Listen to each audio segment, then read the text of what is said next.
ચાલો વિદ્યાર્થી મિત્રો નમસ્કાર। તો આપણે ગયા લેક્ચરની અંદર રસાયણ વિજ્ઞાનમાં ચેપ્ટર 2 પરમાણુનું બંધારણ, તો પરમાણુના બંધારણ ચેપ્ટરમાં આપણે વાત કરતા હતા। તો ચેપ્ટરની અંદર આપણે જોયું વિદ્યાર્થી મિત્રો બોહરના પરમાણુ નમૂનાની મર્યાદા।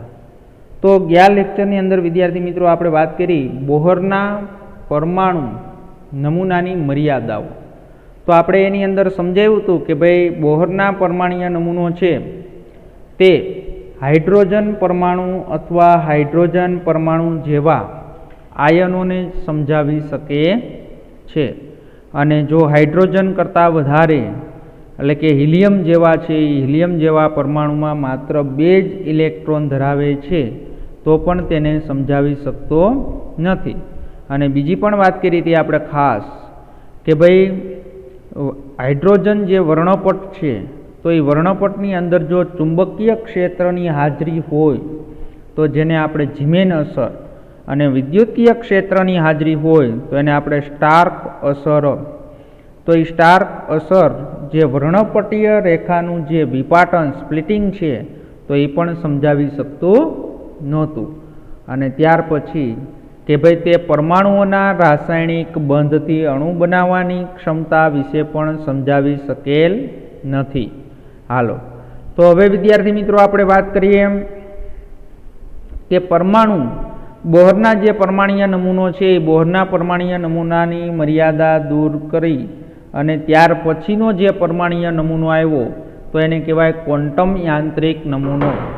તો એની અંદર ત્યાર પછી આજનો આપણો ટોપિક છે પરમાણુ છે એ પરમાણુના ક્વોન્ટમ યાંત્રિક નમૂના તરફ છે, એ યાંત્રિક નમૂના તરફ। તો એની અંદર જોઈએ આપણે બોહરના નમૂનાની ઉણપોના કારણે પરમાણુ માટે એક વધુ યોગ્ય અને સરળ નમૂનો મેળવવા માટેના પ્રયત્નો થયા। તો આવા નમૂનાના નિર્માણમાં વિશિષ્ટ રીતે યોગદાન આપ્યું હોય તેવા 2 અગત્યના છે વિકાસો હતા। તો એની અંદર આપણે જે બોહરના પરમાણુય નમૂનાની જે ઉણપ છે એના કારણે વધુ એક સારો એવો પરમાણુ છે એ પરમાણુના નમૂનો છે એ નમૂનો યોગ્ય અને સરળ નમૂનો મેળવવા માટેના પ્રયત્નો કરવામાં આવ્યા। પણ એ જે નમૂનો છે એના નિર્માણની અંદર વિશિષ્ટ રીતે યોગદાન આપ્યું હોય તેવા 2 અગત્યના જે વિકાસો છે તો એની અંદર પહેલો જે વિકાસ છે એ દ્રવ્યની દ્વૈત વર્તુણક। તો દ્રવ્યની દ્વૈત વર્તુણક છે એ આપણે ભણી ગયા। હવે બીજો છે હાઇઝનબર્ગનો અનિશ્ચિતતાનો સિદ્ધાંત। તો પહેલા વિદ્યાર્થી મિત્રો આપણે આ 2 જે સિદ્ધાંતો છે દ્રવ્યની દ્વૈત વર્તુણક અને હાઇઝનબર્ગનો અનિશ્ચિતતાનો સિદ્ધાંત છે એ આપણે પહેલાં સમજવો પડે। તો આજે પહેલો આપણે સમજીએ દ્રવ્યની દ્વૈત વર્તુણક। તો દ્રવ્યની દ્વૈત વર્તુણકની આપણે વાત કરીએ તો આ ટોપિકની અંદર કે ભાઈ 1924માં ફ્રેન્ચ ભૌતિકશાસ્ત્રી દ બ્રોગલીએ રજૂ કર્યું કે દ્રવ્ય પણ છે, આપણે વિકિરણની તો વાત કરી હતી તેમ દ્રવ્ય છે તો એ દ્રવ્ય પણ વિકિરણની જેમ દ્વૈત વર્તુણક ધરાવે છે। તો એનો મતલબ શું થાય કે ભાઈ દ્રવ્ય છે એ પણ કણ અને તરંગ એમ બંનેના ગુણધર્મ ધરાવે છે। તો આનો અર્થ એમ થાય છે કે ફોટોનને જેમ વેગમાન અને તરંગ લંબાઈ છે તેમ ઇલેક્ટ્રોનને પણ વેગમાન અને તરંગ લંબાઈ હોઈ શકે। તો બ્રોગલીએ આ સરખામણી પરથી દ્રવ્યની જે તરંગ લંબાઈ છે તો એ દ્રવ્યની તરંગ લંબાઈ અને વેગમાન p વચ્ચેનો છે એ નીચે સંબંધ છે એ સમીકરણ છે, એ સમીકરણ આપને આપેલું છે। તો હવે જો કે જેમ આપણે વિદ્યુત ચુંબકીય વિકિરણની વાત કરતા હતા તો વિદ્યુત ચુંબકીય વિકિરણ છે એ પણ શું કરે છે કે તરંગ અને કણ પ્રકૃતિ ધરાવે છે। તો એવી જ રીતે આપણે જે દ્રવ્ય છે તો એ દ્રવ્ય પણ વિકિરણની જેમ શું કરે છે, દ્વૈત વર્તુણક ધરાવે છે। એટલે એનો કહેવાનો મતલબ એમ છે કે દ્રવ્ય છે એ પણ કણ અને તરંગ બંને ગુણધર્મો ધરાવે છે। તો આપણો જે ઇલેક્ટ્રોન છે તો ઇલેક્ટ્રોન પણ વેગમાન અને તરંગ લંબાઈ હોઈ શકે, તો એણે દ્રવ્ય છે તો દ્રવ્યની તરંગની છે એ દ્રવ્ય તરંગની તરંગ લંબાઈ અને વેગમાન છે એના વચ્ચે છે એ વચ્ચેનો છે એ સંબંધ આપને એક સૂત્ર આપ્યું છે. તો એ સૂત્ર ઉપરથી એણે શું કર્યું છે? રજૂ છે એ રજૂ કરેલો છે. તો એનું સૂત્ર શું છે? તો સૂત્રની આપણે વાત કરીએ કે ભાઈ તરંગ લંબાઈ લેમ્બડા ઇક્વલ ટુ h/p. પણ તમને બધાને ખબર છે p એટલે વેગમાં, તો p ઇક્વલ ટુ શું થાય? mv. એટલે અહીં સમીકરણ શું છે? h/mv. અને p ઇક્વલ ટુ શું થાય? તો p ઇક્વલ ટુ mv. તો એની અંદર આ જે સમીકરણ છે એ સમીકરણ દ બ્રોગલી નામના વૈજ્ઞાનિકે આપ્યું છે. તો આ સમીકરણની અંદર વાત કરીએ, જ્યાં m છે એ શું છે? તો m છે એ કણનું દળ છે, અને v છે એ તેનો વેગ છે, અને p છે એ તેનું શું છે? વેગમાન છે. તો દ બ્રોગલીનું જે પ્રાકકથન પુરવાર થયું કે જ્યારે પ્રાયોગિક રીતે સાબિત થયું કે ઇલેક્ટ્રોન છે, તો ઇલેક્ટ્રોનનો પુંજ એટલે શું થાય? પુંજ એટલે તમને ખબર છે કે સમૂહ. તો એટલે કે ઇલેક્ટ્રોનનો જે પુંજ છે એ વિવર્તન દર્શાવે છે. જે કઈ લાક્ષણિકતા છે તો આગળ આપણે વાત કરી ગયા હતા કે ભાઈ વ્યતિકરણ અને વિવર્તન છે. તો એ આપણા વિદ્યુત ચુંબકીય વિકિરણની કઈ લાક્ષણિકતા છે? તો એ બધાને ખબર છે કે ભાઈ તરંગની લાક્ષણિકતા છે. તો આ હકીકતનો જ ઉપયોગ ઇલેક્ટ્રોન માઇક્રોસ્કોપ, જેનો આધાર સામાન્ય સૂક્ષ્મદર્શક યંત્રમાં પ્રકાશના તરંગ સ્વભાવનો ઉપયોગ કરીએ છીએ, તેમ ઇલેક્ટ્રોનનો તરંગ સ્વભાવના આધારે કરવામાં આવેલો હતો. હવે જો વિદ્યાર્થી મિત્રો, આપને બધાને ખબર છે કે ભાઈ સામાન્ય સૂક્ષ્મદર્શક યંત્ર, તો 10મા ધોરણની અંદર તમે અભ્યાસ કર્યો હોય તો તમે કદાચ સૂક્ષ્મદર્શક યંત્ર છે એ તમે જોયેલું હોય. તો જો જે વિદ્યાર્થીઓએ સૂક્ષ્મદર્શક યંત્ર જોયેલું છે તો એની અંદર કદાચ તમને ખબર હોય કે ભાઈ સૂક્ષ્મદર્શક યંત્ર છે એ આપણે સ્લાઇડો જોવા માટે, બાયોલોજીની અંદર સ્લાઇડો જોવા માટે આપણે ઉપયોગ કરતા હોઈએ છીએ. તો એ જે તમે સ્લાઇડો જોવો છો તો એની અંદર તમે સૂક્ષ્મદર્શક યંત્રની અંદર તમે જોયું હશે તો નીચે છે એ શું હશે? તો એક અરીસો હશે. તો એ જે પ્રકાશ છે એ આપણે પ્રકાશ અરીસા ઉપર પડશે, અને એ પ્રકાશ છે એ પ્રકાશ ત્યાંથી વળી અને આપણી સ્લાઇડ ઉપર જશે, અને એના ઉપર છે એ શું હોય? તો એ સ્લાઇડ ઉપર પ્રકાશ આપાત થશે, અને એના ઉપર છે એ શું હશે? લેન્સ હશે, અને એની મદદથી આપણે શું કરી શકીએ છીએ? સ્લાઇડ છે એ સ્લાઇડ જોઈ શકીએ છીએ. હાલો, તો એની અંદર જે આપણે સાદું સૂક્ષ્મદર્શક યંત્ર છે તો એની અંદર આપણે પ્રકાશનો ઉપયોગ કર્યો, અને એવી જ રીતે જો ઇલેક્ટ્રોનના જે તરંગ સ્વભાવ છે એના આધારે જે આપણે ઉપયોગ કરી અને ઇલેક્ટ્રોન માઇક્રોસ્કોપ આધુનિક સંશોધનમાં ખૂબ જ શક્તિશાળી સાધન છે. તો હવે બીજું શું આવ્યું? Electron microscope. તો ઇલેક્ટ્રોન માઇક્રોસ્કોપની અંદર કોનો છે એ ઉપયોગ થશે? ઇલેક્ટ્રોનના તરંગ સ્વભાવનો ઉપયોગ કરવામાં આવશે, અને એ અત્યારે આધુનિક સંશોધનમાં છે એ ખૂબ જ શક્તિશાળી સાધન છે, કારણ કે તેના વડે 150 લાખ ગણું આવર્ધન એટલે કે મેગ્નિફિકેશન મેળવી શકાય. એટલે એનો કહેવાનો મતલબ એમ છે કે જે અતિ સૂક્ષ્મમાં સૂક્ષ્મ વસ્તુ હોય એના કરતાં આપણે 150 લાખ ગણું વધારે મોટું જોઈ શકાય છે. તો અત્યારે જે આપણે બ્લડ સેલ છે તો એની અંદર જે બ્લડની અંદર રહેલા આરબીસી, ડબલ્યુબીસી આ બધાના જે સંશોધન થતા હોય એ આપણે સાદા સૂક્ષ્મદર્શક યંત્રની અંદર નહીં પણ ઇલેક્ટ્રોન માઇક્રોસ્કોપની અંદર છે, ઇલેક્ટ્રોન માઇક્રોસ્કોપની અંદર ઉપયોગ થાય છે. તો વિદ્યાર્થી મિત્રો, ઇલેક્ટ્રોન માઇક્રોસ્કોપની અંદર કોનો ઉપયોગ થયો? તો ઇલેક્ટ્રોન માઇક્રોસ્કોપની અંદર ઇલેક્ટ્રોનના તરંગ સ્વભાવનો ઉપયોગ કર્યો. જ્યારે આપણું સાદું સૂક્ષ્મદર્શક યંત્ર છે તો સાદા સૂક્ષ્મદર્શક યંત્રની અંદર પ્રકાશના તરંગનો છે એ ઉપયોગ કર્યો. હાલો, તો હવે એ નોંધવું જરૂરી બને છે કે દ બ્રોગલી અનુસાર દરેક વસ્તુ ગતિમાં હોય ત્યારે તરંગની લાક્ષણિકતા દર્શાવે છે. તો સામાન્ય વસ્તુઓ સાથે સંકળાયેલી તરંગ લંબાઈ ઘણી જ ટૂંકી હોય છે, કારણ કે તેમના ભારે દળ હોય છે, અને તેથી તરંગ પ્રકૃતિ પારખી શકાતી નથી. જો આ વસ્તુ ખાસ આપણે સમજવાની છે કે ભાઈ એ નોંધવું જરૂરી બને છે કે દ બ્રોગલી અનુસાર દરેક વસ્તુ ગતિમાં હોય ત્યારે તરંગની છે એ લાક્ષણિકતા છે એ દર્શાવે છે. તો આપણે એનું ઉદાહરણ લઈએ. ધારો કે આપણે ચાલ્યા જતા હોય તો આપણે છે એ પણ શું છે, વસ્તુ જ છે ને. આપણે તો આપણે જ્યારે ગતિ કરતા હોય ત્યારે આપણા શરીરમાંથી શું કાંઈ તરંગ છે એ તરંગ છે એ તરંગ કાંઈ ઉત્સર્જિત થાય છે.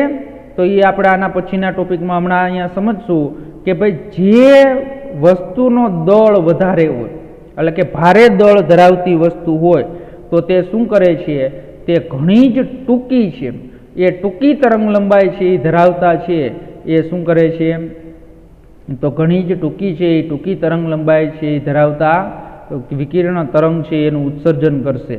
પણ ઈ તરંગ પ્રકૃતિ એવી છે કે જે આપણે શું કરી શકીએ, પારખી શકતા નથી. એટલે આપણે આના હમણાં બે દાખલા ગણશું ને તો એ દાખલા ઉપરથી તમને સમજાશે કે ભાઈ ઇલેક્ટ્રોન અને બીજા અપરમાણ્વીય કણો છે કે જેમના દળ કેવા હોય, ઘણા જ ઓછા. તો આપને બધાને ખબર છે ઇલેક્ટ્રોન છે એનું દળ છે એ કેવું છે, ખૂબ જ ઓછું છે. તો હવે જ્યારે ઇલેક્ટ્રોન છે એ શું કરતો હોય, તો ઇલેક્ટ્રોન જ્યારે ગતિ કરતો હોય ત્યારે શું થશે, તો ઇલેક્ટ્રોન છે એ ગતિ કરશે ત્યારે શું થશે કે ભાઈ જે તરંગ લંબાઈ છે એ તરંગ લંબાઈનું ઉત્સર્જન કરશે. તો એ તરંગ લંબાઈ કેવી હશે, તો એ તરંગ લંબાઈને આપણે છે એ પારખી શકાશે. એટલે એનો કહેવાનો મતલબ શું છે કે જ્યારે ભારે દળવાળી વસ્તુઓ છે એ ગતિ કરતી હોય ત્યારે તે ઘણી ટૂંકી તરંગ લંબાઈ છે એ ટૂંકી તરંગ લંબાઈ સાથે સંકળાયેલ છે, અને જ્યારે ઓછા દળવાળી છે ઘણા દળ ઓછા હોય તો એ જ્યારે છે એ ગતિ કરે ત્યારે એની સાથે જે સંકળાયેલી તરંગ લંબાઈ છે તો એ સંકળાયેલી તરંગ લંબાઈ આપણે શું કરી શકીએ છીએ, પારખી શકીએ છીએ. અને એ આપણે બે દાખલાઓ ભણવાના છે કે ભાઈ નીચેના દર્શાવેલા કોયડા પરથી મળેલા પરિણામો છે એ આ મુદ્દાઓનું ગુણાત્મક રીતે પૃથ્થકરણ કરે છે. હાલો, તો હવે જે બે દાખલાઓનો છે એ દાખલાઓનો આપણે અભ્યાસ કરવો છે. તો હવે દાખલાઓ અહીંયા હું તમને છે એ સમજાવી દઉં એટલે તમને ખબર પડી જાય કે ભાઈ આપણે ભારે દળવાળી વસ્તુ છે એ જ્યારે ગતિ કરે ત્યારે એની તરંગ લંબાઈ ટૂંકી હોય છે એટલે એ પારખી શકતા નથી, અને જ્યારે છે ઓછા દળવાળી વસ્તુ છે એ ગતિ કરે ત્યારે છે એની તરંગ લંબાઈ છે એ પારખી શકાય છે. તો હવે આપણે દાખલા ઉપરથી સમજીએ એટલે તમને દાખલા ઉપરથી છે એ આખો આઈડિયા આવી જાય. હવે જો 0.1 કિલોગ્રામ દળ ધરાવતો દડો જેનો વેગ તમને આપ્યો છે, કેટલો આપ્યો છે, 10 મીટર ઇન્ટુ સેકન્ડ ઇનવર્સ છે, તો તેની તરંગ લંબાઈ ગણવાની છે. 0.1 કિલોગ્રામ એટલે તમને બધાને ખબર છે 100 ગ્રામનો દડો છે એ 10 મીટર પ્રતિ સેકન્ડ ના વેગથી ગતિ કરે છે, તો તેની શું કરવાની છે, તરંગ લંબાઈ ગણવાની છે. તો હમણાં જ જે સૂત્ર આપને આપ્યું એ સૂત્ર દ બ્રોગલી સમીકરણ જે આપ્યું તો એની અંદર તમને બધાને ખબર છે શું હતું સમીકરણ, લેમ્બડા h/mv.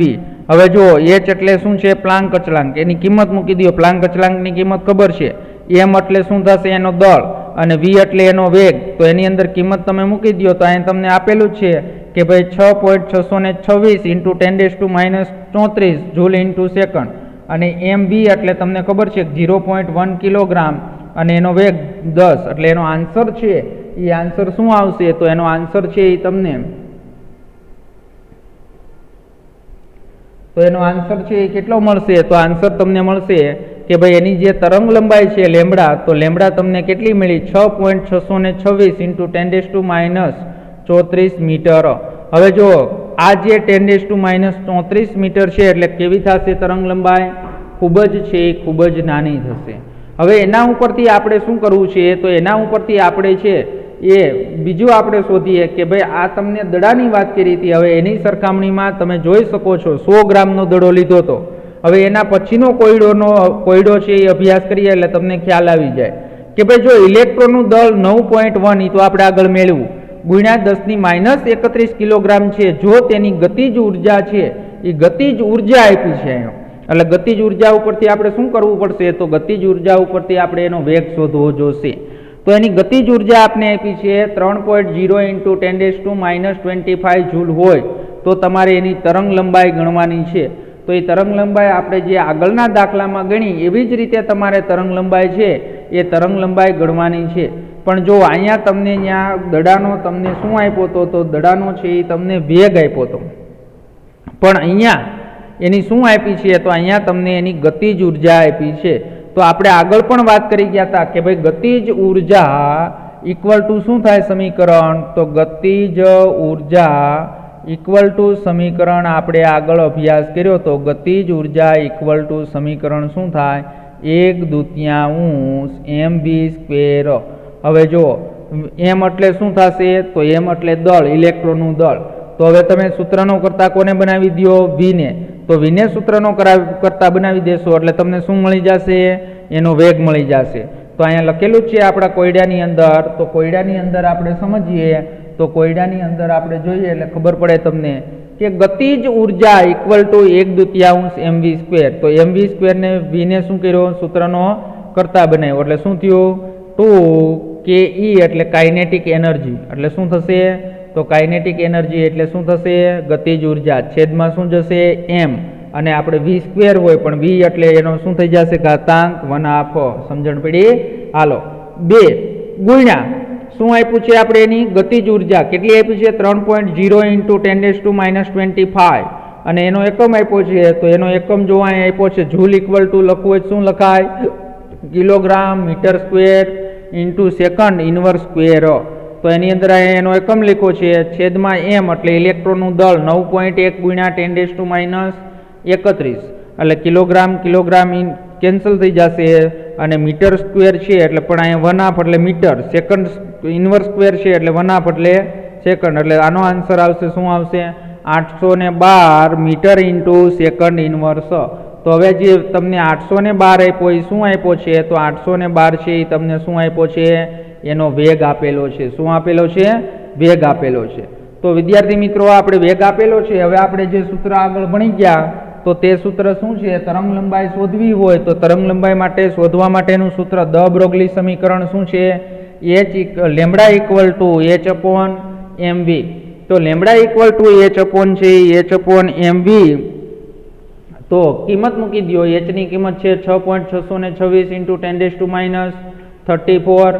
m એટલે શું થશે? દળ ઇલેક્ટ્રોનનું 9.1 × 10⁻31. અને v એટલે આપણે હમણાં મેળવ્યું 812 મીટર ઇન્ટુ સેકન્ડ ઇન્વર્સ. સમજણ પડી? હાલો હવે એનું કેલ્ક્યુલેશન કરશો એટલે શું થશે? તો એની તરંગ લંબાઈ મળશે તો 8967 × 10⁻10 મીટર. શેમાં ફેરવી નાખવી છે? નેનોમીટરમાં. એટલે લેમ્બડા ઇક્વલ ટુ છે એ શું થશે? તો લેમ્બડા ઇક્વલ ટુ 896.7 નેનોમીટર.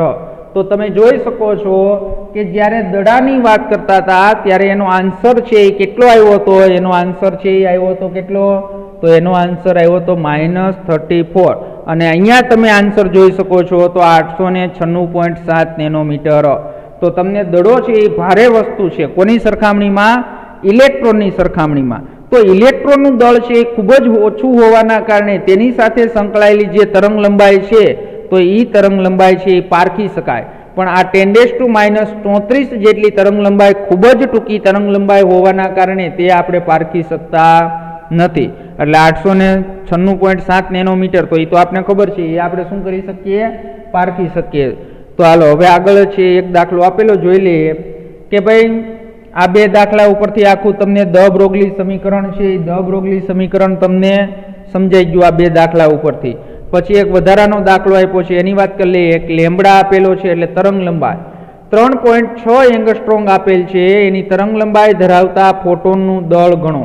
તો એના ફોટોનનું શું કરવાનું છે? દળ ગણવાનું છે. તો હવે જો તમને મેં આગળ કીધું તો એક દાખલાની અંદર એંગસ્ટ્રોમમાંથી તમારે મીટરમાં ફેરવવી પડે. એટલે કેટલા કરવાના એંગસ્ટ્રોમમાંથી મીટરમાં? 10⁻10. તો લેમ્બડા છે એ લેમ્બડા શું થશે? 3.6 એંગસ્ટ્રોમ. એટલે એને મીટરમાં ફેરવા 3.6 × 10⁻10 મીટર. હવે ફોટોનનો વેગ છે એટલો જ કોનો વેગ હોય? પ્રકાશનો વેગ. તો ફોટોનનો વેગ ઇક્વલ ટુ શું થશે? પ્રકાશનો વેગ. તો વેગ છે એ અહીંયા તમને નથી આપ્યો, તમે જોઈ શકો છો. તમને ખાલી નામ જ આપ્યું છે. શું આપ્યું છે? ફોટોન. ફોટોનનો વેગ એટલે કોના જેટલો? પ્રકાશના વેગ જેટલો. અને પ્રકાશનો વેગ શું છે? 3.0 × 10⁸ મીટર ઇન્ટુ સેકન્ડ. એટલે અહીં ખબર હોવી જોઈએ. તો એનું સૂત્ર જે આપણે દ બ્રોગલી સમીકરણ હતું એમાં સૂત્રનો કર્તા કોને બનાવ્યો? એમને. તો એમને છે એ સૂત્રનો કર્તા બનાવ્યો તો શું થશે? તો m equal to h upon lambda into v. તો કિંમત મૂકી દો. તો કિંમત મૂકતા તમને શું આન્સર આવ્યો?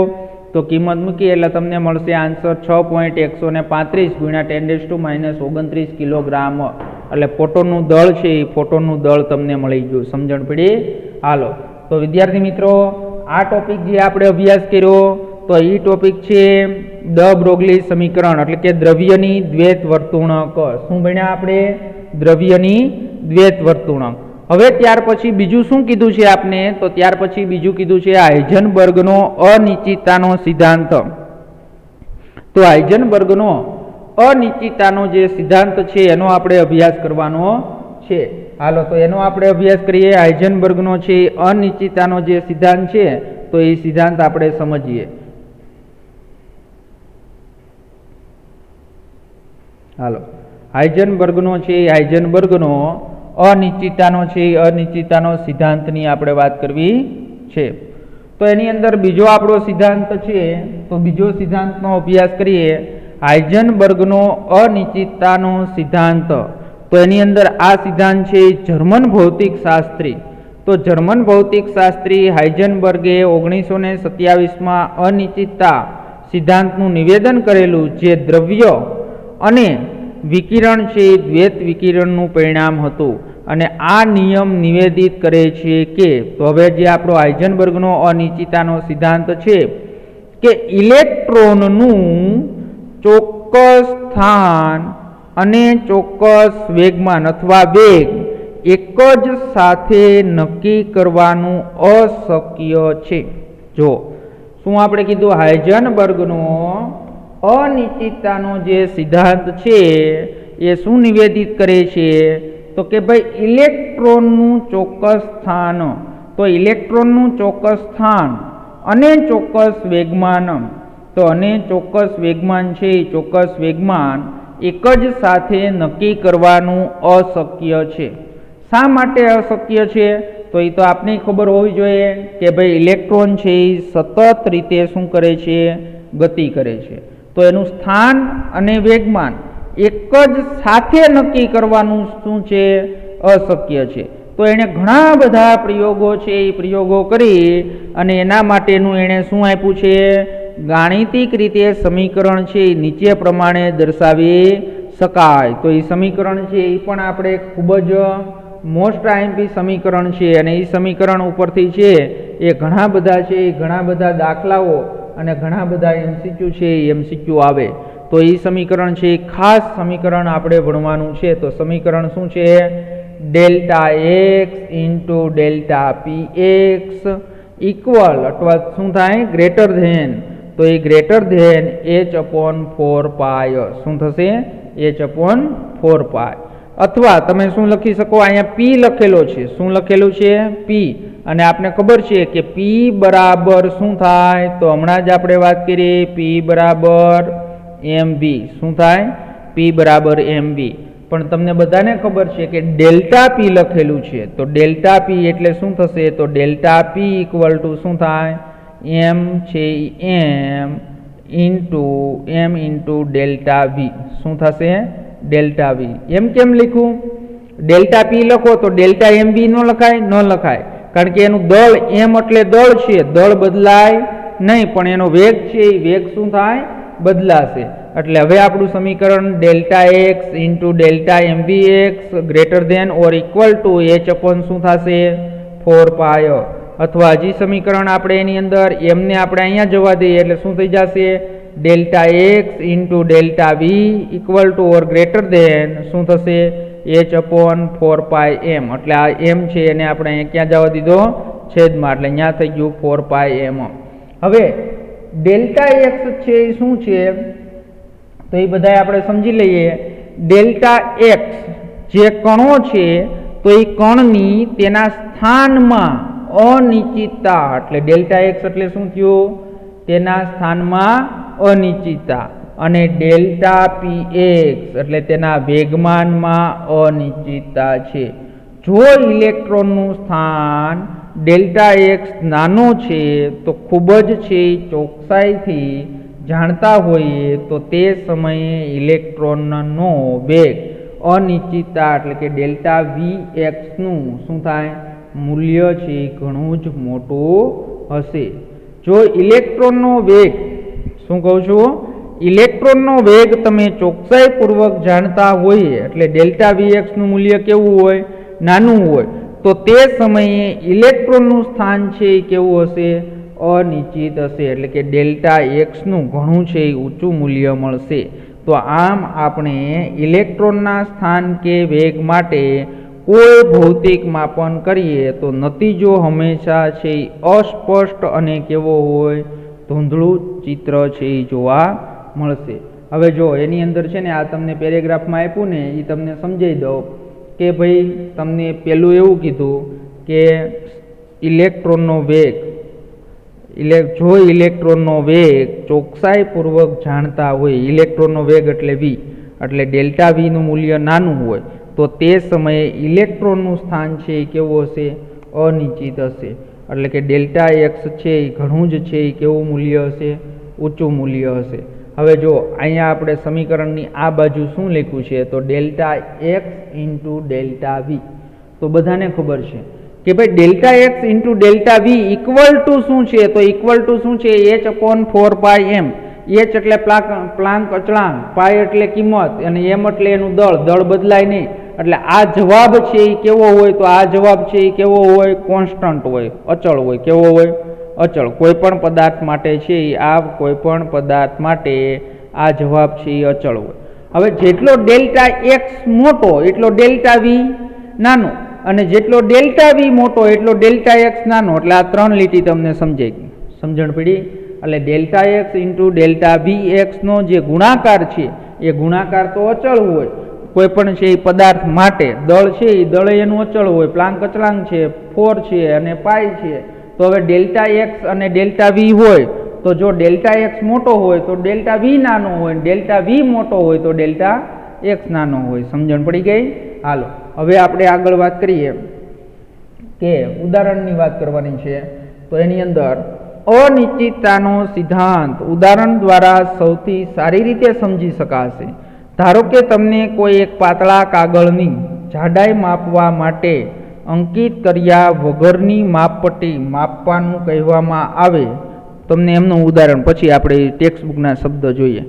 ધારો કે અત્યારે તમારી પાસે જે કેમેસ્ટ્રી રસાયણ વિજ્ઞાનની જે ટેક્સ્ટબુક છે હવે એ ટેક્સ્ટબુક છે તો એ ટેક્સ્ટબુકની હું કહું એમ કે ભાઈ પુઠ્ઠું છે તમારી રસાયણ વિજ્ઞાનની ટેક્સ્ટબુકનું જે પુઠ્ઠું છે એ પુઠ્ઠું તમને એમ હું કહું કે તમારી પાસે રહેલી જે સ્કેલ છે એ સ્કેલથી તમે માપો તો માપી શકાશે. એની જાડાઈ માપવી હોય તો એની જાડાઈ માપી શકાશે ન માપી શકાય. તમને ખબર છે કે ભાઈ પુઠ્ઠું છે એ પાતળું છે અને તેની સરખામણીમાં તમને જે સ્કેલ આપી છે તો એ સ્કેલની અંદર છે એ આંકડાઓ મોટા છે. પણ જો તમારે એ શું કરવું હોય પુઠ્ઠાની જાડાઈ માપવી હોય અને તમને હું એમ કહું કે માઇક્રોમીટર આપવામાં આવે તો તમે શું કરી શકો સરળતાથી માપી શકો. હાલો તો એવી જ રીતે આપણે વાત કરીએ કે ભાઈ ઇલેક્ટ્રોન છે. હવે આપણે શેની અંદર વાત કરીએ છીએ પરમાણુની અંદર વાત કરીએ છીએ. તો વિદ્યાર્થી મિત્રો પરમાણુ છે તો પરમાણુમાં તમને આગળ વાત કરી હતી કે ભાઈ ઇલેક્ટ્રોન છે એ અતિ સૂક્ષ્મ બિંદુ છે. શું છે અતિ સૂક્ષ્મ બિંદુ છે. તો હવે તમારે ઇલેક્ટ્રોનનો વેગ અને આપણે એનું સ્થાન નક્કી કરવું છે.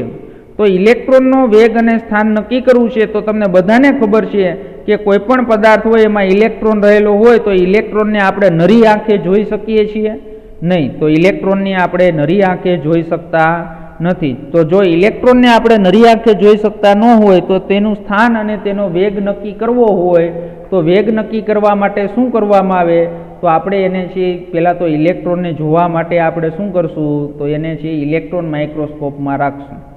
શેમાં રાખશું ઇલેક્ટ્રોન માઇક્રોસ્કોપમાં. હવે એના ઉપર આપણે કોઈ પણ તરંગ છે એ તરંગ આપાત કરીએ તો બધાને ખબર છે કે જો એના ઉપર તમે તરંગ આપાત કર્યા એટલે તરત જ શું થશે કે ભાઈ તરંગ છે એની અંદર જે ઉર્જા છે એ ઉર્જા લઈ અને જે ઇલેક્ટ્રોન જેટલા વેગથી ગતિ કરતો હતો એના કરતાં શું કરશે તો કે ભાઈ એના કરતાં છે એ વધારે વેગથી શું કરે ગતિ કરે. એટલે આપણે કોઈ પણ છે એ કોઈ પણ ઇલેક્ટ્રોન હોય તો ઇલેક્ટ્રોનનું છે એ આપણે એક જ સમય છે એ એક જ સમયે આપણે એનું સ્થાન અને એનો વેગ છે એ નક્કી કરી શકાતો નથી. હાલો તો હવે આપણે એની અંદર ઉદાહરણ છે મેં તમને આખું સમજાવ્યું એ જ બધું આપણે ટેક્સ્ટબુકમાં લખેલું છે. તો એની અંદર તમને એક પાતળા કાગળની જાડાઈ માપવા માટે અંકિત કર્યા વગરની માપપટ્ટી માપવાનું કહેવામાં આવે તો સ્વાભાવિક છે કે મળતા પરિણામો ખૂબ જ કેવા હોય, અચોક્કસ અને અર્થવિહીન હશે. ધારો કે તમને પાતળા કાગળની અંકિત કરેલી માપપટ્ટી વડે જાડાઈ માપવાનું કહેવામાં આવે તો કાગળની જાડાઈ કરતાં ઓછી જાડાઈ માપે તેવું સાધન આપણે વાપરવું પડે. તો તમને બધાને ખબર છે કાગળની જાડાઈ છે એ ફૂટપટ્ટીની અંદર માપી ન શકાય, પણ જો તમારે કાગળની જાડાઈ માપવી હોય તો એના કરતાં ઓછું માપ માપી શકે તેવું સાધન તમારે વાપરવું પડે. એટલે આપણે એની અંદર આગળ જોઈએ તો એ જ પ્રમાણે છે એ જ પ્રમાણે ઇલેક્ટ્રોનનું સ્થાન નક્કી કરવા તમારે ઇલેક્ટ્રોનના પરિણામો કરતાં ઓછા પરિણામોવાળા એકમોમાં અંકિત કરેલી માપપટ્ટી વાપરવી પડે. અને એ ધ્યાનમાં રાખવું પડે કે ઇલેક્ટ્રોન બિંદુભાર છે અને તેથી તે પરિણામ રહિત હશે. તો ઇલેક્ટ્રોનને અવલોકિત કરવા માટે તેના પર શું હમણાં જ મેં કીધું હતું, પ્રકાશ અથવા વિદ્યુત ચુંબકીય વિકિરણથી આપણે એને પ્રદીપ્ત કરી શકીએ. એટલે આપણે ઇલેક્ટ્રોનને જો તમારે જોવો હોય તો એના ઉપર પ્રકાશ આપાત કરવો પડે અથવા તો તમને વિદ્યુત ચુંબકીય વિકિરણ આપાત કરવું પડે. તો બધાને ખબર છે કે ઉપયોગમાં લેવાયેલી પ્રકાશની તરંગલંબાઈ ઇલેક્ટ્રોનના પરિણામો કરતાં ઓછી હોવી જોઈએ. અને આવા પ્રકાશના છે ઊંચા વેગમાનવાળા ફોટોન એટલે એનું સૂત્ર આપણે હમણાં જ ભણ્યા. તો એ સૂત્ર શું છે? P=h/λ. તો એની અથડામણના કારણે શું થશે? તો એ હમણાં તમને સમજાવી દીધું કે ભાઈ એની અથડામણના કારણે છે એ અથડામણના કારણે શું થશે? તો ઇલેક્ટ્રોન છે ઇલેક્ટ્રોન શું કરશે? તો ઇલેક્ટ્રોન ઉર્જા મેળવશે. તો એની અંદર મેં તમને હમણાં સમજાવ્યું કે તમે એના ઉપર પ્રકાશ અથવા વિદ્યુત ચુંબકીય વિકિરણ છે એ વિકિરણ આપાત કર્યું એના કારણે ઇલેક્ટ્રોનની ઉર્જામાં ફેરફાર થશે. શું કાં ઇલેક્ટ્રોનની ઉર્જામાં ફેરફાર થાય? એ તો આપણે બધાને ખબર. ધારો કે આ તમારી પાસે કોઈ પદાર્થ છે એમાં ઇલેક્ટ્રોન રહેલો છે.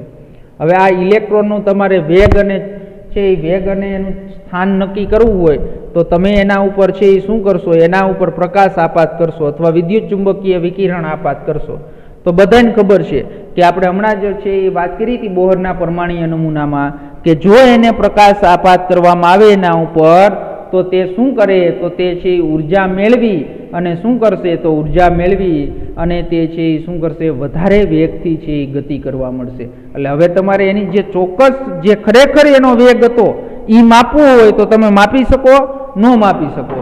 તો એના કારણે ઇલેક્ટ્રોન છે ઇલેક્ટ્રોનની ઉર્જામાં ફેરફાર કરે છે અને આ પ્રક્રમમાં બેશક આપણે ઇલેક્ટ્રોનનું સ્થાન ગણી શકીએ પરંતુ અથડામણ પછી ઇલેક્ટ્રોનના વેગ વિશે ઘણું ઓછું જાણી શકીએ. એટલે ઓલા ફોટોન જે આપણે પ્રકાશ આપાત કર્યો એમાં રહેલા જે ફોટોન છે એના અથડામણના કારણે એની ઉર્જામાં ફેરફાર થશે અને ઉર્જામાં ફેરફાર થશે એટલે એનું સ્થાન ચોક્કસ ગણી શકાય પણ એના વેગ વિશે છે એ જાણકારી મેળવી શકાય નહીં. તો આ વિદ્યાર્થી મિત્રો આપણે આજે બે સિદ્ધાંત છે સમજ્યા. કયા બે સિદ્ધાંત સમજ્યા? તો એની અંદર આપણે એક હાઇઝનબર્ગનો સિદ્ધાંત અનિશ્ચિતતાનો સિદ્ધાંત ભણ્યા અને દ્રવ્યની દ્વૈત વર્તુણક છે એનો અભ્યાસ કર્યો. તો આ બે અને આ સમીકરણ છે એ આપણે આગળ દાખલાઓની અંદર આવશે એટલે આપણે સમીકરણ આવડવું જોઈએ. ΔX × ΔP ઇક્વલ ટુ અહીંયા ગ્રેટર ધેન છે પણ ગ્રેટર ધેનના બદલે તમે ઇક્વલ ટુ લખી નાખશો તો દાખલામાં આવશે અહીંયા ઇક્વલ ટુ. તો ઇક્વલ ટુ h/4π. તો આ સમીકરણ યાદ રાખવાનું છે અને આ જે સિદ્ધાંત છે એ ભણ્યા તો એ બંને છે એ સિદ્ધાંત છે એ આપણે સમજી લઈએ. ત્યાર પછી આગળ જે આપણે ભણવાનું છે અનિશ્ચિતતા નિયમનું મહત્ત્વ છે એ મહત્ત્વ આપણે આવતા લેક્ચરની અંદર છે એ સમજશું. તો અહીંયા સુધી વિદ્યાર્થી મિત્રો કમ્પ્લીટ છે એ કમ્પ્લીટ તૈયાર કરી નાખજો.